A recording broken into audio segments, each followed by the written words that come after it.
appreciation classes. But but since we're specifically heading to Paris, Paris is just so fascinatingly loaded with architectural masterpieces from all periods. So I just thought I would put together a talk for you, and I came up with 9 buildings, and I had this talk all organized and ready to go, and then it became a little more relevant, a little more dramatic when Notre Dame burned.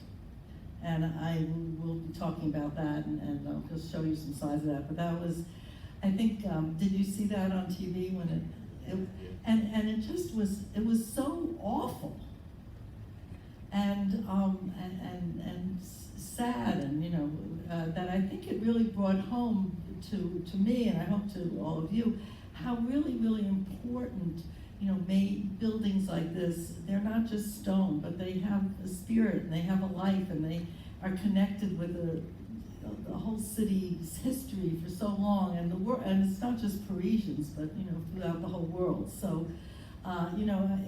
it was a very good object lesson if you needed one, and what makes architecture important or relevant or whatever. These buildings really exist in people's imaginations, and you think they're always going to be there forever, and I think Notre Dame is going to recover. But anyway, I think it really made a talk like this a little more relevant, because we see how important architecture is.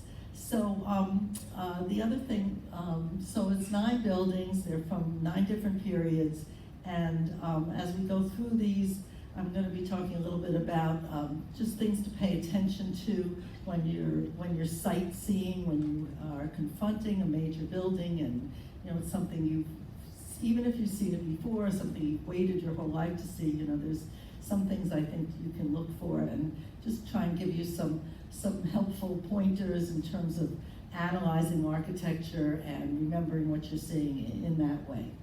So, okay, so we're going to start with Notre Dame, and this is the main facade. So it's self-evident to say that buildings are 3-dimensional, but they don't move. So in order to really understand a building, it's often important for you to move around it. And many of us feel that the most beautiful views of Notre Dame were the ones that showed the apse and the magnificent flying buttresses. And in order to see Notre Dame from this angle, what do you have to do? You don't just have to walk around it, you have to cross over the river, right? I mean, it's not, the structure itself has such a scale compared to its site, S-I-T-E, the Ile de la Cité, that they built it as big and as wide as they possibly could, and then in order to get these beautiful views, you have to cross bridges and move around them on a wide level. Some buildings don't have that much, you don't need that much space, you can see them from different angles, a little more easily, but certainly the scale of Notre Dame and its relationship to site is very unique and very special. So if when I was teaching and I was trying to teach students about architecture, I talked a lot about medium, to understand what the building's made out of, and I talked about scale, which is the physical size of it, and then its relationship to its site. And here, this is a good example of it being on an island, but even how a building is oriented north, south, east, west, it can be very important, because it has to do with the light, and has to do with how it's meant to be viewed, and what the visibility is, and that sort of thing. So they're kind of just points on a checklist as you're looking at buildings. The other, the other thing about when you start to confront a big building and you're there and you're looking at it is it's hard to judge scale and dimensions if you're in a mode where you're constantly taking pictures of it. So I just wanted you to know that every single one of the images I'm using here in this talk, I pulled off Google Images. And a lot of people have spent a lot of time taking really good pictures of buildings. So if you can arrive at a building, you come to Notre Dame or any other building, and you take your picture and you were there and you got yourself in front of it or where you want to be, and you see, and you've recorded your presence there, I would really like to encourage you to put the cameras down and start to really pay attention to all the ways that the building relates to your physical size and how it really feels, and you know, and how it would feel to the medieval person perhaps, and even to the modern viewer, and what that means, and where you can see it, and how far back you have to be to see what parts of it, and just having a kind of a physical relationship with the building. So if you can bear to put your cameras down and not view the building through the lens of the camera, I think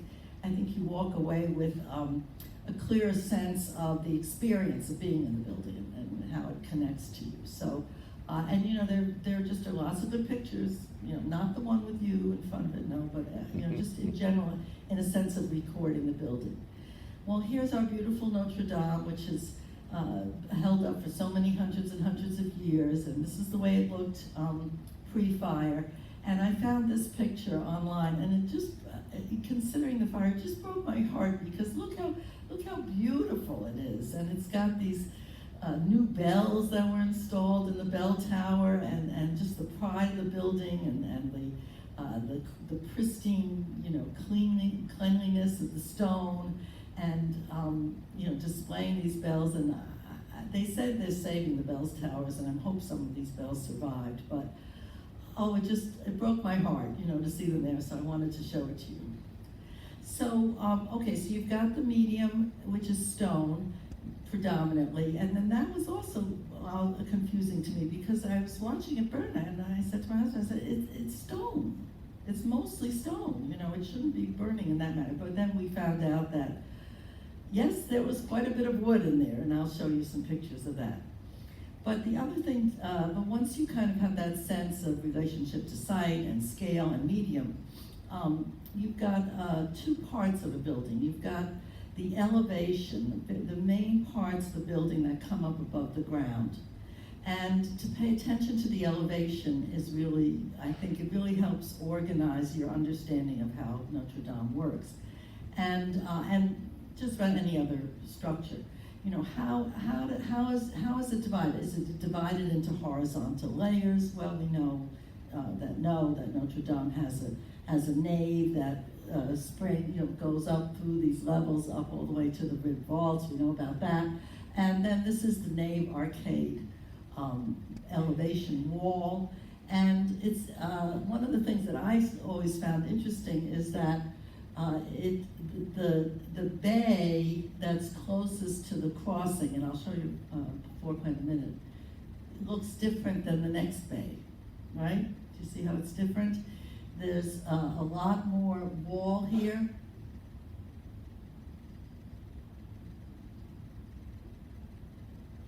There's a lot more wall here. And then this was actually a modification. It was a renovation, because Notre Dame started out in a very early Gothic period, which was a little more conservative. They were afraid to pierce the wall, open it up too much. But as other Gothic cathedrals developed, especially Chartres was a big influence, and that's a wonderful Gothic cathedral probably in one of the best shapes. But I think we also can get to Rouen, which is going to be close to Le Havre, which is another very famous Gothic cathedral that Monet painted.